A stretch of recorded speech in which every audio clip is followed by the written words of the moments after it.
आपल्या या कल्याण डोंबिवली महानगरपालिकेच्या माध्यमातून या कल्याण डोंबिवलीमध्ये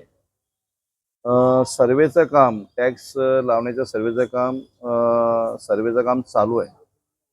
आणि मी ते सर्वेचं काम चालू असताना आपल्या या कल्याण डोंबिवली महानगरपालिकेत 76 ते 77 झोपडपट्ट्या आहेत आणि झोपडपट्टीचाही सर्वे झालेला आहे। पण तुम्ही बघितलं असेल आता या 1-2 महिन्यापूर्वी आतापासूनच झोपडपट्टीला अवाढव्य टॅक्स देण्याचं काम या महापालिकेने दिलेलं आहे आणि सर्व झोपडपट्टीमध्ये राहणारे गोरगरीब जनता याच्यामुळे भयभीत झालेले की एवढ्या मोठ्या प्रमाणात 40 ते 50 हजार एका झोपडपट्टीला टॅक्स कुठून भरायचा। कारण आपण एक सर्व गरीब माणसं आहोत आणि पोटापाण्यावर जगणारी माणसं आहोत आणि मग त्यामुळे रिपब्लिकन पार्टीचे सर्व पदाधिकारी आमचे आदरणीय वडीलधारी अण्णासाहेब रोकडे, माझे मित्र मगरे साहेब, माझे मित्र माणिकराव उकडे, आमचे माजी नगरसेवक भालेराव साहेब आणि सर्व पदाधिकारी,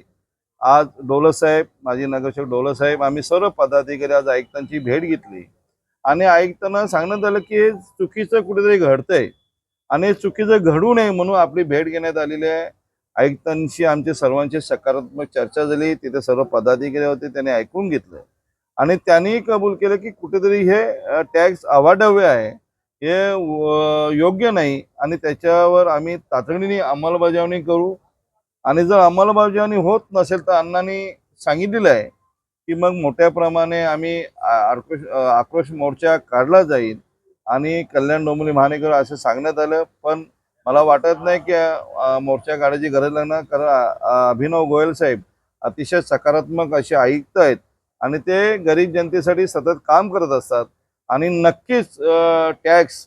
हा मोठ्या प्रमाणात कमी केला जाईल असं मला वाटतं।